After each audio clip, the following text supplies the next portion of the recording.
What else do you mean by good carb? Candy is not a good carb. Okay. What makes it good? Oh, I'm asking her questions. Putting her on the spot.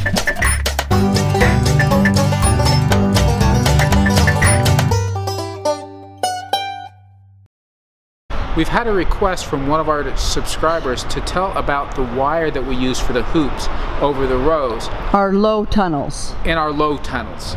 So what we're going to show you, we are in the fencing. Chain link fencing. This is where you typically find the wire that we're talking about, and this is what we're talking about. It comes in the spools like this.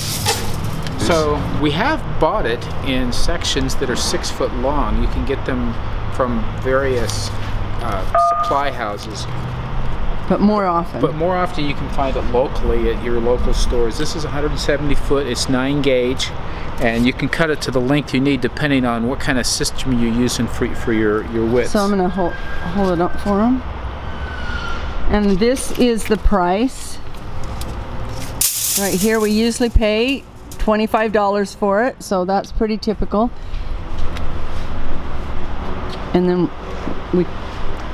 So that's the answer. That's the wire that we cut use. It into lengths of 6 foot. Yeah, we cut it into a length so that you can get the right kind of half circle. If you're using a 30-inch row or something larger or smaller, you cut it to length so that you get the height and the width so that it's an appropriate row. And it can also depend on what type of plants you're putting under, how high you want them to be. So you can change the length depending on that. So you have to make that kind of determination, but cut them all the same length. Now I don't have them here, but I use some smaller bolt cutters, or even it takes some pretty heavy-duty wire cutters to do it, but that's what you can use to cut it. And you can cut it to length. Next we're going to show you how you can put this inside of some plastic tubing that lets you then tie the strings on and be able to cinch it down tight. So once you have your wire for making your hoops over your garden, to help be able to cinch it down, what you want to use is this is drip tubing.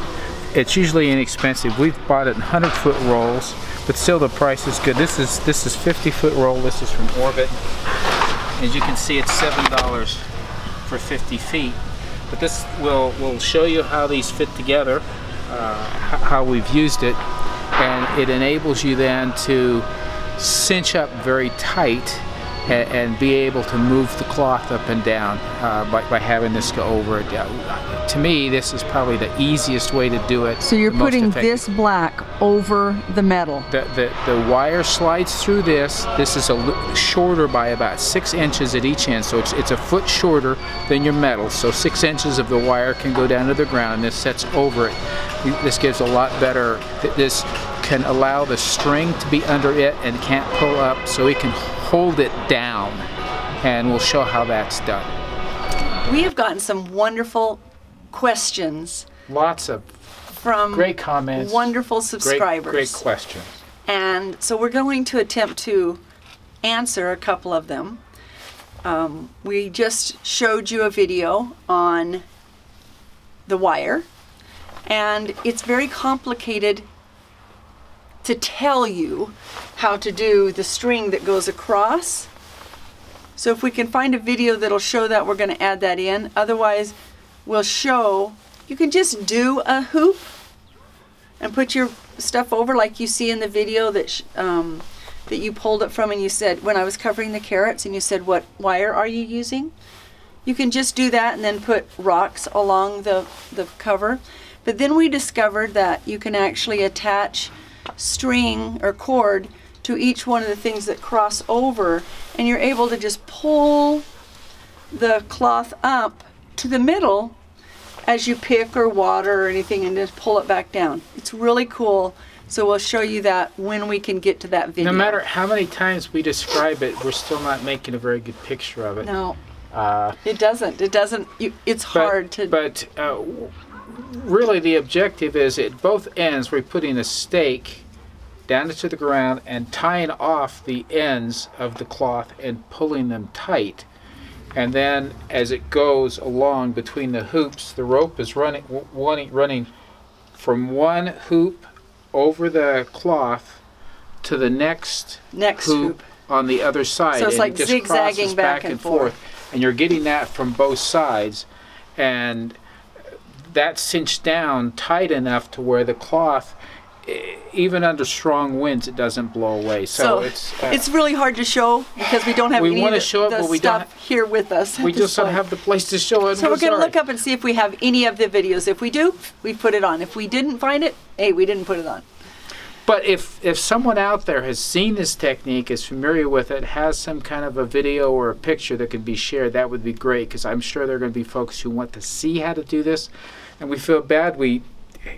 All of our stuff is in storage right now. We just... yeah. Okay. But we wanted to answer the question, at least knowing which wire helps. That gets you started. Our second question that we got from two different people.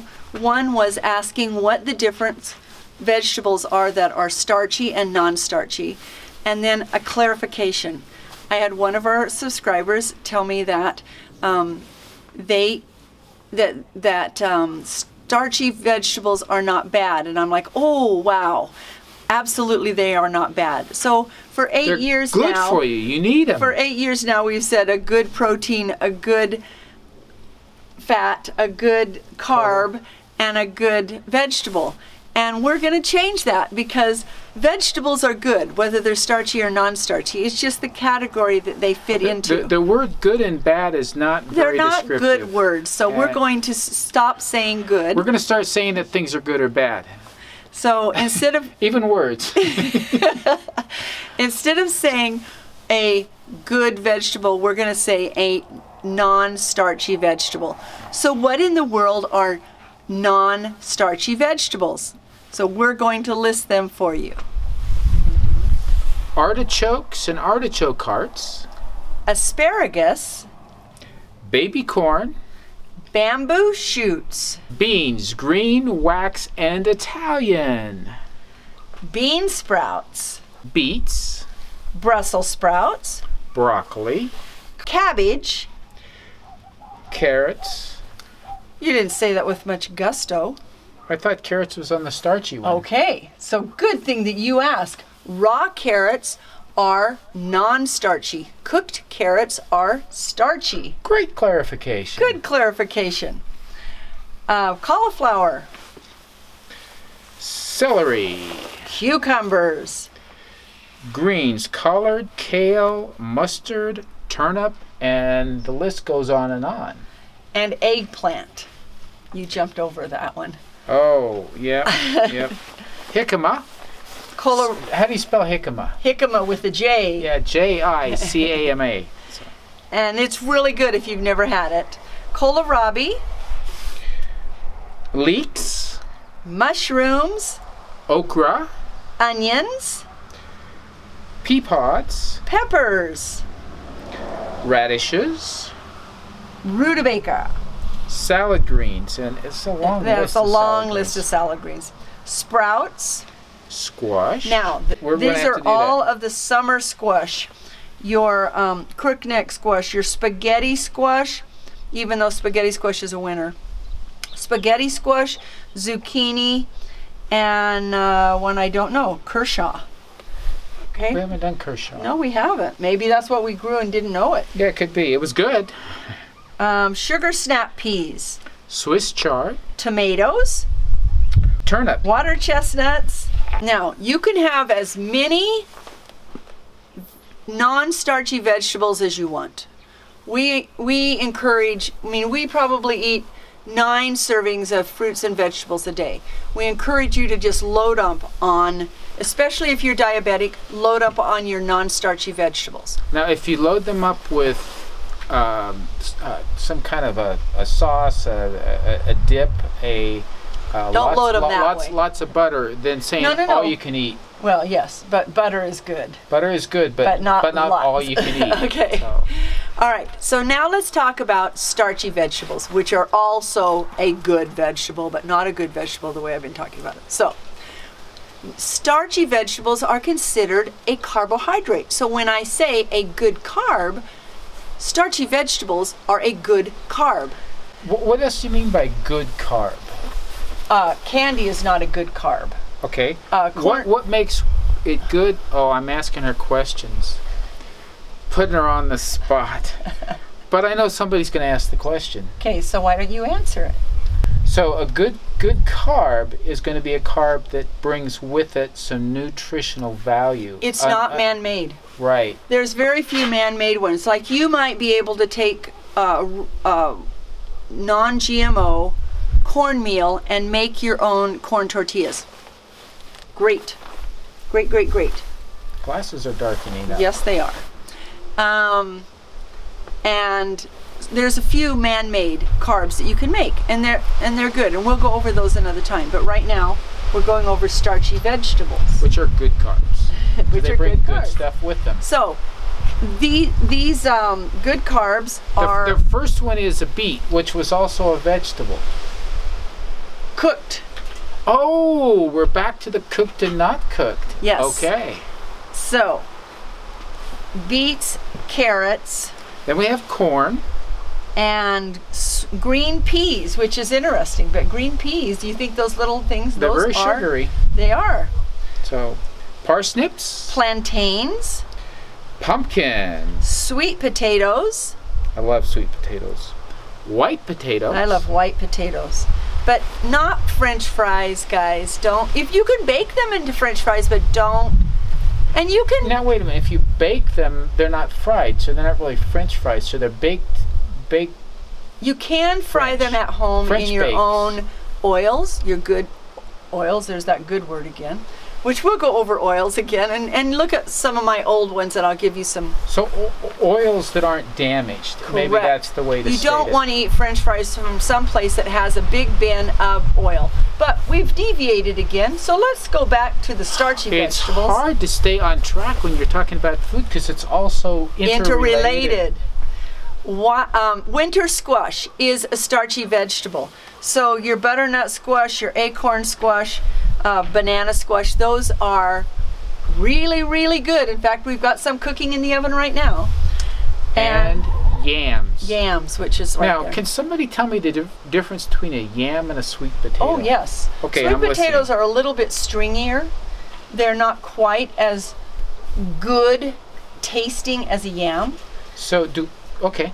So, but there's all different varieties too. Okay. All different varieties. Okay. So I hope that helps a little bit. We'll get into some of the other details, but I so appreciate your comments. I appreciate you questioning the way I said things so that I have the chance to clarify. And we hope that you have wonderful time eating these non-starchy and starchy vegetables because they are all very good for you. One thing you said was vegetables as much as you want.